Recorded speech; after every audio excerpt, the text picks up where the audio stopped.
Well, one segment left to go for this week on Bang the Book Radio. That is this week's version of the Odds Report with Brent from DSI Sportsbook. Covered a long list of games once again, and we've got some sharp action on one of the biggest games of the season here between Penn State and Ohio State. So then we wrapped up the college football slate with that and then moved on into some movement in the NFL as well. So without further ado, here is this week's version of the Odds Report with Brent from DSI Sportsbook. All right, I'm joined now by Brent from DSI Sportsbook for this week's version of the Odds Report. Brent, how's it going, man? Well, I'd like to say I'm, enjoying the sunny weather of Costa Rica, but we've been in a bit of a rainstorm the last couple of days. So I guess it doesn't make you miss being outdoors when it rains a lot. So, glass half full, half empty. We'll take it half full and say everything's going good because we're sitting here at work and all this stuff going on. Well, there you go. Brent, the eternal optimist down there. And, it is a fairly rainy season down that way, but it's a good reminder to all of our listeners out there that it's a good time to pay attention to those weather reports because we're getting more precipitation in the areas where these games are being played, snow, wind, all that type of stuff. Keep an eye on those weather reports here as things go along. But Brent, of course, a risk manager down there at DSI Sportsbook, so he's going to tell us about the risk that he's been managing throughout the week in both the college and the NFL betting markets. And we got a long list of games here, so we'll go ahead and dive right in, beginning with game number 119, 120 on the board on Saturday. We'll start with college football, of course, between Tennessee and Kentucky with some sharp involvement on the side in this game. Yeah, you talk about the risk management stuff that we do down here, and one of those things that we always take into play is having sharp guys and looking for spots where we want to, hold a position perhaps and use the information that's available to us with the wise guys. And, this game just right off the bat happens to be one of those situations. I do have, the line's pretty much, steady at 4 to Kentucky. It was 4.5, and I did actually get sharp money on Tennessee at the plus 4.5. So it's a good spot for me in that I do have like a wager count in terms of the actual individual number of wagers I've taken. Almost 3-1 favoring Kentucky. My money, because I've got so much more money on the Kentucky, also just slightly favors them, not much, but I call it a sharp public split, and those are situations where we kind of sit there and we're looking for a position where we'll dig our feet in. Like if this line happens to go back up to 4 for whatever reason, unless it's your sharp money coming back the other way, I'll sit at. So if it goes back to 4.5, I'll probably sit at 4 and take more Kentucky money, knowing that 4.5 is just going to attract more sharps. Well, and that's a big thing here about this risk management profile, and I'm glad you brought that up because I was actually going to ask you about that next, is that we do see some 4.5s out there in the marketplace right now looking at the odds screen. But, as we get deeper into the week here, individual sports books will be taking positions, on the sides that they want to try to balance, or in your case, like you said, that if you go back to 4.5 on Tennessee, you probably get hit again, and then all of a sudden your books are imbalanced. Yeah, and there are different philosophies at different books. Some of them want to balance their action at all costs, and you see, what I would consider violent moves, especially close to kickoff and stuff like that, when they're just, fighting to get money back and forth 2 different ways. And those are games where I'll just sit at the number I'm at, knowing I've got a good position, on the side of the sharps. In this case, if like I said, if this game happened to go back to 4.5, I would sit where I am. And again, there's other places where they might go for 4.5 and they keep getting more money. They might go to 5 to get some, plus money back and say, okay, kickoff, boom, we're balanced. We'll take our vig and run with it. Let me ask you this, and I don't know what the hierarchy of decision-making is like there at DSI, but in terms of like you said, sometimes you want to take a position. Sometimes what's going to happen with you. Is that your call? Does that come from your bosses? How does that work? At this point, it is my call. Yeah, I've been doing this long enough and with the company long enough that, they'll every now and then I'll get a knock on the door and they'll say, what happened with this game? And, I've got the information available to me to saying, well, I had this guy here, and this guy here. And, we had this big customer who's been a long time, good customer in our eye who bet the other way. And we just decided we were going to hold that position. They'll say, okay. It is how it is. In NFL, obviously, we get much larger positions, and every now and then I will talk to them and say, look, here's where we are in this game. Here's our exposure at this number and this number. I'm comfortable like this. What do you guys say? And they'll give me some feedback. All right, we'll keep moving down the board here, and I appreciate that. It's a very candid and honest answer to that, and I certainly appreciate that. Game 129, 130 here on the board. We'll go to the ACC, the Miami Hurricanes, taking on the North Carolina Tar Heels. It's totals action that's sharp in this one.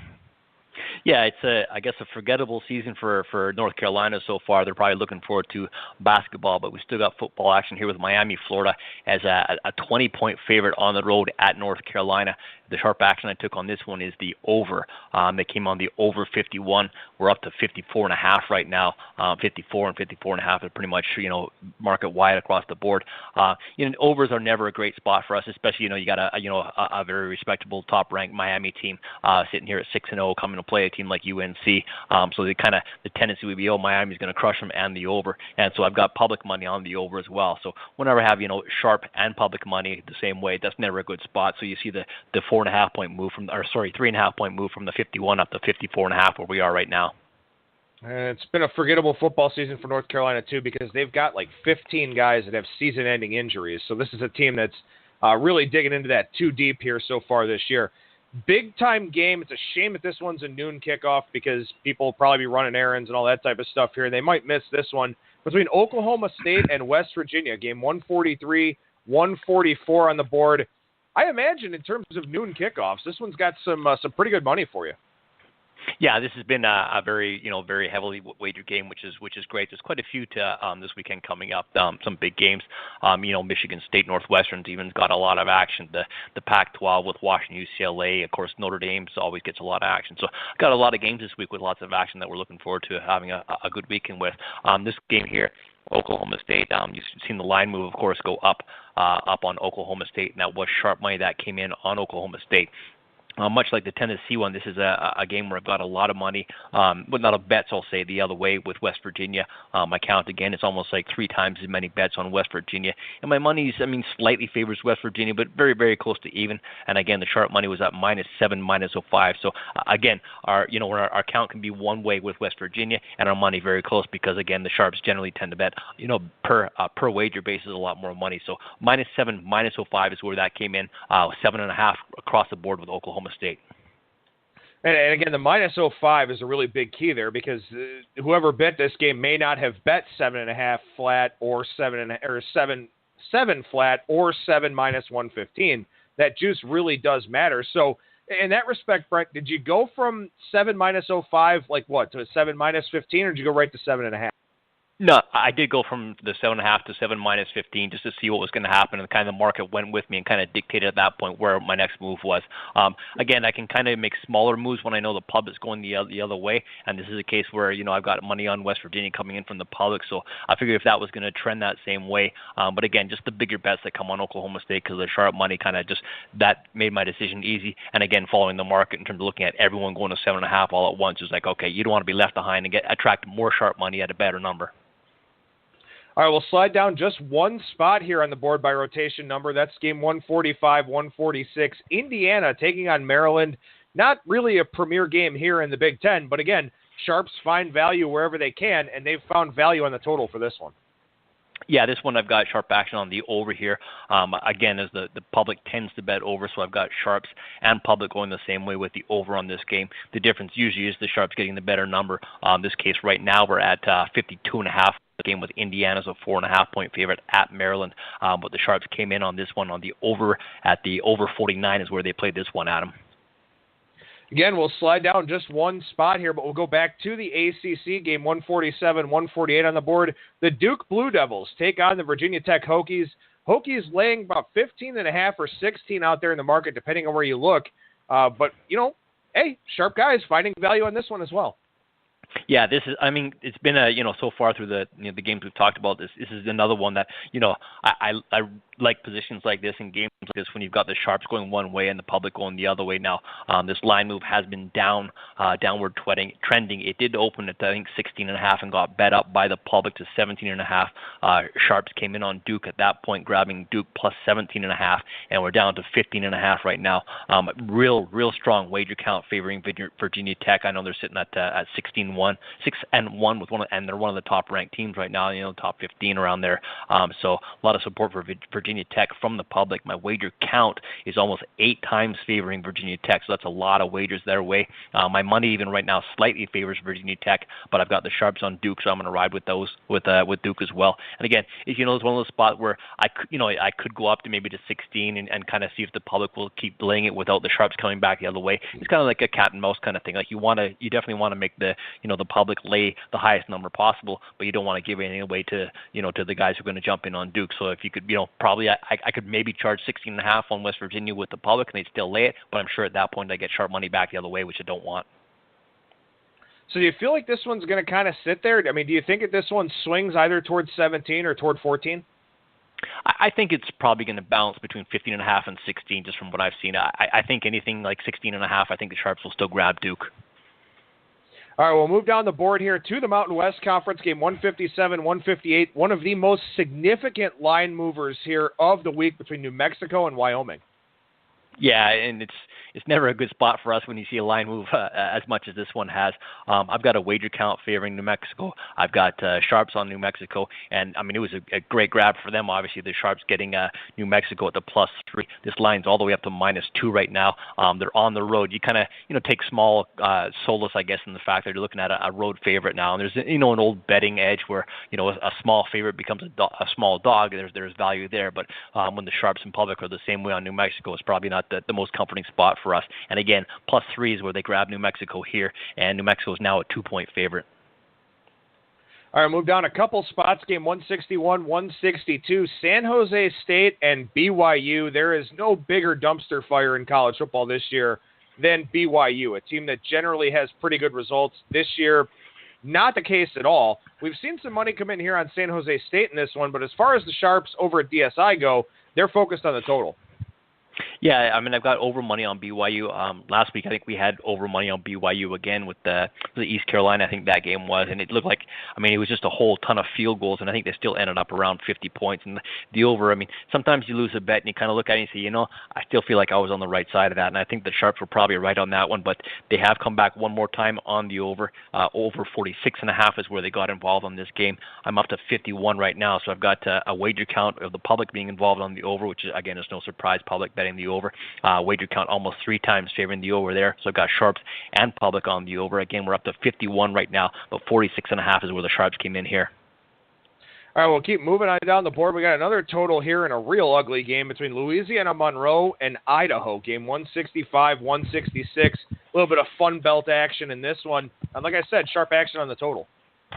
Yeah, I mean, the last game was pretty attractive, too, with a couple of 1-7 teams playing. But, yeah, I mean, the sharps will find value wherever they can. Also involved on the total of this one, they're going on the under this time around. So under 65.5 is where they came in on this game, and we're sitting at 61.5 right now. Again, not maybe a barn burner game in terms of sitting down and wanting to watch this one. The spread's kind of close. Idaho's just a 3-point favorite at home, but significant move on the total here. I did not open as high as some people did in the market. I think it was like 66.5 and 67 out there, but still, I did get bet from the sharps under 65.5, and we're down to 61.5 right now.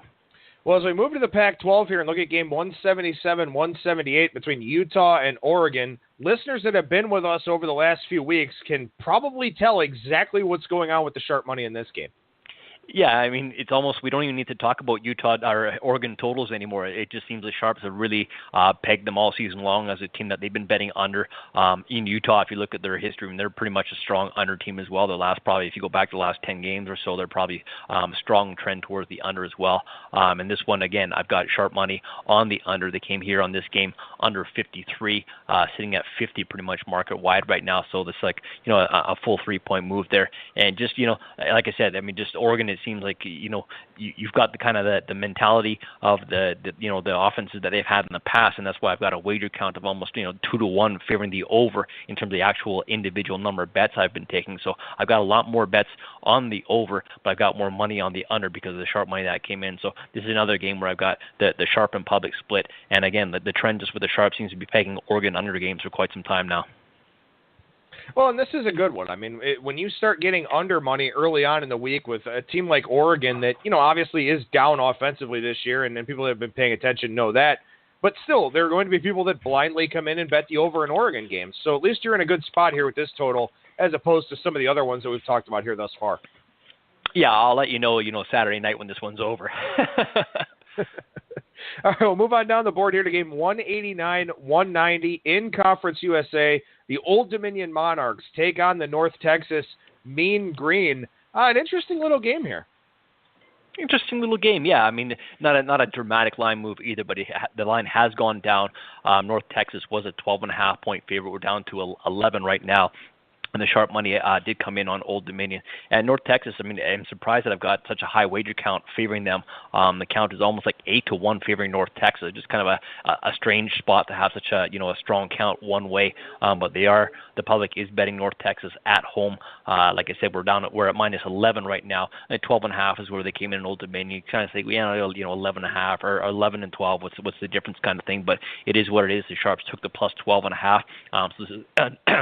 So you made another game that fits the Sharp and public profile in terms of having a split with the Sharps on Old Dominion and the public backing North Texas.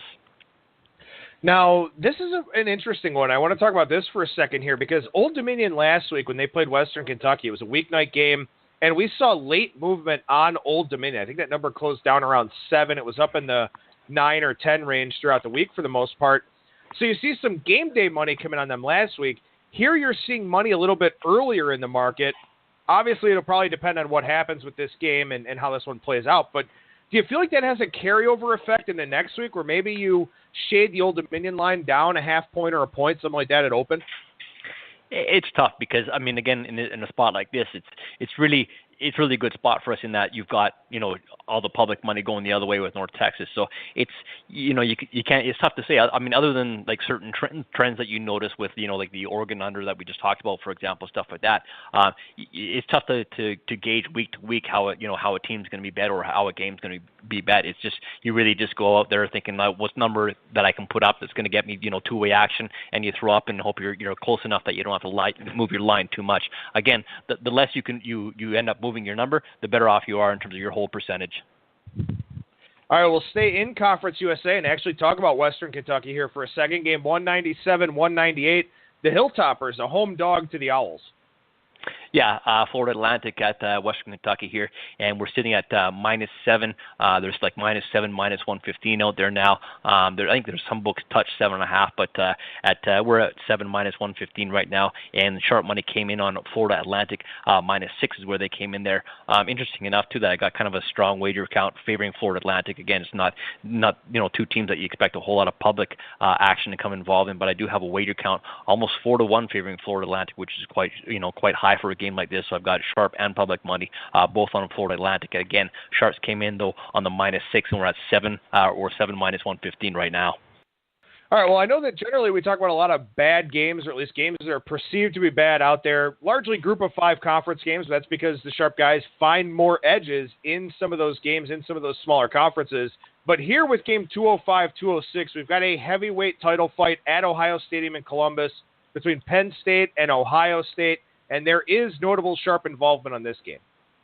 Yeah, it's kind of one of those things where people are going to be listening to this are going to be say, finally, we're talking about a good game here, or at least a big game. Yeah, and I do have a sharp money on this game, which is great to talk about. I mean, again, this is likely going to be the highest wager game of the day. It's probably going to be on par with some of the lower level NFL games.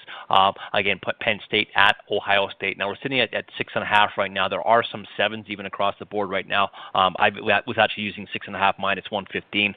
Sharp money though is on Ohio State -6. Again, this is right now, if I would say this is going to be a really good spot for us because I do have a lot of public money on Penn State. I've got probably twice as many bets on Penn State right now. My money's almost dead even, so I'm taking some decent sized bets, but just more from just public guys on Penn State, and I do have sharp money big bets on Ohio State as well. So we are 6.5 -115. -6 is where the sharp money came in Ohio State. Like I said, there are even some 7s out there right now. I do think this game is probably going to have a tendency to bounce between 6 and 7. And again, we're just going to write a ton of action. As long as this one doesn't land, it's going to be a good spot for us. So when you've got a sharp public split on a game this big, it's usually a very good spot for us. And again, it's not like we win all of these situations, but it's definitely a high percentage spot for us. And I love talking about games like this. I actually am an Ohio State fan, so that's part of the equation for me. But, in Ohio State's last two huge games, and we talked about this earlier on in the week, they got beaten at home by Oklahoma, did not look very good. And as we found out throughout the season, Oklahoma may not be the team that we expected them to be after the Ohio State win. And then in the other one, Ohio State got shut out in the college football playoff semifinal by Clemson. So in their last two huge spots, they didn't play well.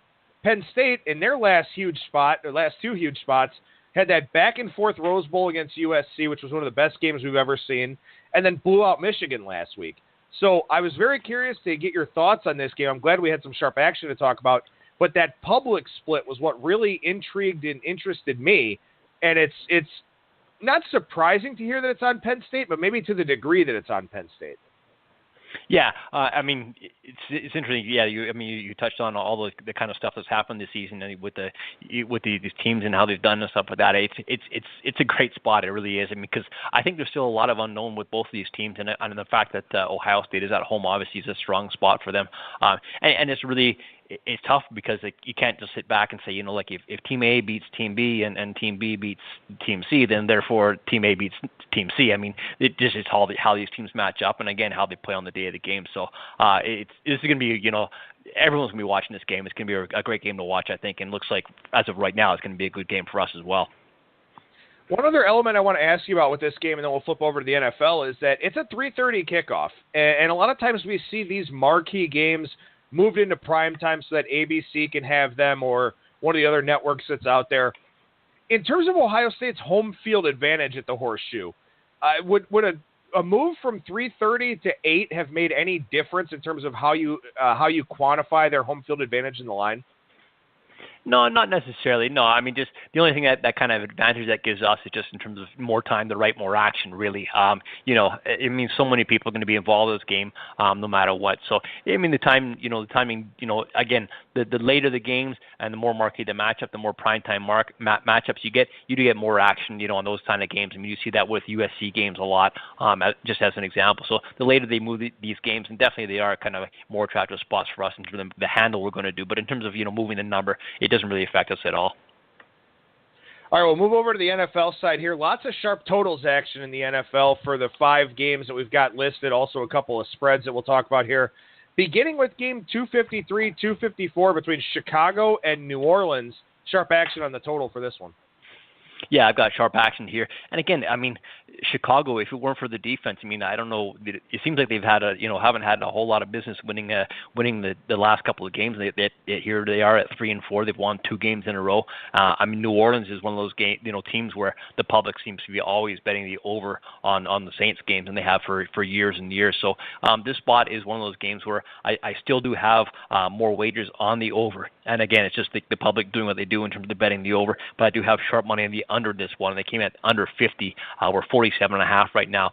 Point spread is like between 9 and 9.5, kind of bouncing between those things. So it's pretty a recognition that Chicago may have won 2 games, but they might not be that good. And New Orleans, I think if you look at their offense and stuff like that, they've done a better job, I think, recently in terms of the running game, especially since Peterson left as well. They're kind of focusing more on Ingram, which eats up more clock, and of course they got that third down back, the rookie, who's done quite well and fit right into that offense. So New Orleans maybe have changed their profile a little bit in terms of a little more balance than they've had in the past. And Chicago's offense isn't necessarily anything to be afraid of or fear much. So I can kind of understand the move towards the under here with the under 50 where they came in. And again, it's always New Orleans is one of those games where it's tough to peg a number because you don't want to go too high that you're giving too much away, but you definitely want to go higher because you don't know if the sharps are going to come in. You throw the number out there, just try and balance action, and the public is going to bet the over. So you want to be a bit high, but not so high that you're going to give anything away.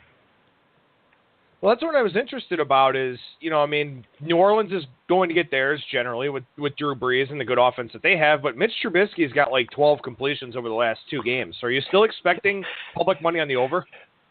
Yeah, like 12 completions for probably like 120 yards or something like that as well. I think the public is going to continue to do what they've always done, and again they'll trend towards the over on this one, I think. And again, I could see this one going 47, 48. Sure, I could see it bouncing between this number, but I don't think it's going to go up any higher than 48 if it goes up at all. All right, we'll move down one slot on the board here. Game 255, 256, the Atlanta Falcons take on the New York Jets. And again, it's the total that we're focused on here. Yeah, I mean, you kind of want to say, like, before the season started in this game, you look at these two teams, and you're like, what happened to both of these teams? And that would be a compliment to the Jets, and I guess an insult to Atlanta. I mean, they've lost 3 in a row now, and they haven't looked very, very good at all. They're just struggling on offense, struggling all around, and now they go to a team like the Jets, and it's like, you figure it would be an easy win for them if you look at this before the season started. Now, they are a 4.5, 5-point favorite on the road, but the fact that they've struggled so much, and of course the Jets defense has been all right. We've got sharp money favoring the under here. They did come on the under 47, and we're down to 45 right now, so 2-point move on the total. I do have wager count just slightly favoring the over, but not a big count one way or the other. And again, I mean, how you bet over too much in Jets games, I don't know, but under 47 is where sharp money came here. Yeah, and I'm just looking here at CG Technology. Prior to the season, this number was Falcons -7 when they released lines for every game week 1 through 16. But, of course, that was coming off the Patriots game, the Super Bowl rematch, all that type of thing. So that was incorporated into the line even over the summer. So to see now a 2.5-point adjustment may seem a little bit light to people. But, again, you got to consider the spot that the Falcons were likely facing coming out of that Super Bowl rematch. So we'll move down the board here a little bit, and we'll actually go to game 267, 268. We'll make a pretty big leap here. Houston takes on Seattle. We've got sharp action on both side and total here. Yeah, Houston. I mean, they look pretty good. I mean, they've got a bit of an offense. It looks like this time around. Again, Seattle's never an easy place to play. But I mean, Houston. I mean, their young quarterback. He's been on the road before. He's been in tough situations playing at New England, for example. So he's got some experience there. So it's not like he's hasn't been here before. And of course, I mean, that whole division in the AFC with the South there. I mean, it seems like every year it's the same way. You've got everyone's like 3-3, 4-3, or 3-4 kind of thing like that now. I mean, the Colts are at the bottom at 2-5, but I mean, at 3-3, it's not like the Houston's out of anything at all. And I do have sharp money on this one. Houston +6 is where that came in on the side. And again, Houston's coming off the bye. That's one of those things that I know the sharp guys have kind of looked for. I think later into the season that comes into play more when teams are maybe a little bit more beat up, and the value of having a week off maybe holds a little bit more, is a little bit higher. But this week, Houston is coming off the bye on the road at Seattle, and +6 is where I've got sharp money on Houston. Now, the line right now is Seattle -5, so not a dramatic move. My wager count is almost bang on in terms of having an equal number of bets on both sides. So I've got decent money both ways on this game, but +6 is where I got sharp money on Houston, and I also have money on the total of this one and the over. The over 43.5 is where that came in. Now, again, I mean, Houston's probably, they've had some injuries on defense and stuff like that. That may be a factor. And Seattle's defense maybe, hasn't been what it was a couple of years ago, it seems, but they still have that reputation. So you kind of got to hang a lower number. But this one's got bet up all the way to 46 from 43.5 where sharp money came in. So over 43.5 and Houston +6. Well, with the extra point being moved back, we don't have as many dead numbers in the NFL as we used to, and I'll use the term dead in quotes there. So this one's sitting at 5, which is traditionally thought to be a dead zone between 4 and 6. Do you see this game swinging in either direction? Yeah, I mean, I think, it's sitting in a good spot right now. I could see this one going back and forth. I mean, and again, it may be a half point either way from the 5 down to 4.5 up to 5.5. I don't see a whole lot of movement on this one, I don't think. And again, part of it why I say that is because my wager count is pretty much bang on in terms of dead even. So I'm getting good money both ways. Again, the sharps have kind of tipped their hands, so you're not going to see 6 again, I don't think. So I think we're going to, be basically where we are right now between 4.5 and 5.5, just hanging around there. All right, we've got some sharp involvement on the side here for Sunday Night Football. That's game 271, 272 between Pittsburgh and Detroit. What's the story here, Brent? Yeah, sharp money on another team coming off the bye. Coincidence or not, I don't know. That money is coming on Detroit. It came at Detroit +3 minus the 110. Now Pittsburgh is like -2.5, -2.5, -115, or 2.5, -120, pretty much out there. I'm sitting at -2.5, -115. We're getting it's always one of those, those situations where you take, as a book, there's always spots where you kind of look for teams to maybe play above their heads. And anytime you get a spot where you're looking at, a Thursday night, Sunday night, or a Monday night game, when you're looking at the the home dog on one of these marquee games, it's usually a good spot to be in. And this is one of those cases where I've got sharp money going the same way with us. So Detroit, at home getting a +3 is where the sharp money came in. I know Pittsburgh, I mean, they've looked real good of late. They've won a couple of games in a row, sitting at 5-2 at the top of their division. So they've looked real good lately. But again, traveling on the road, and again, the road when you're in these marquee games is a tough spot to be. And again, just long term, it's not going to happen every time. But long term, if you're backing the home dog on a Thursday, Sunday, or Monday night game, you're probably going to do all right in the end. One more game to touch on here, and obviously if we talked about the Sunday night football game, that would be the Monday night football game between Denver and Kansas City, game 273, 274, as we head on over to Halloween Eve on Monday night. This time it's action on the total for this one, and I don't think it's going to come as a very big surprise. Yeah, I mean, if you've seen Denver's offense lately, I don't think it'd be much of a surprise. I mean, they've really struggled to put up points. I think they've got probably just over 100 points in their 6 games so far, which is just not enough to get it done. Sitting at 3-3, I think is probably a disappointment for them. But again, this is one of those games, Monday night games where you've got two teams who've lost a couple of games in a row. I mean, Kansas City started out great. They've lost 2 in a row. Denver's lost 2 in a row, and lo and behold, I got sharp money on the under this one. Under 44.5 is where that came. Now I've got a wager count slightly favoring the under, so the public's kind of going that way as well, which kind of surprises me because earlier in the season they were definitely all over on the Chiefs games. They were betting them over all the time, and now they've kind of backed off a little bit. The side itself, we're sitting at -7, -115. My count there is almost 2-1 favoring the Chiefs, so I could see this one going up like 7 -120 if I don't get any sharp money back on Denver. So it's just kind of one of those things to look for and kind of note. If you see this game go up to 7.5, it's probably going to be sharp money that drives it. But for sure, if this number goes down, it's definitely going to be sharp money that goes down, drives it down in terms of the 7. If it goes like to 7.15 or 7.20 or even off 7 completely, that would be sharp money driving that. But on the total itself, I've got sharp money already on the under, and that was under 44.5. Well, Brent, always a pleasure, man. Thank you so much for joining us. Stay dry down there, and we'll talk to you again next week, man. Stay dry. Excellent. All right, Adam, have a great weekend.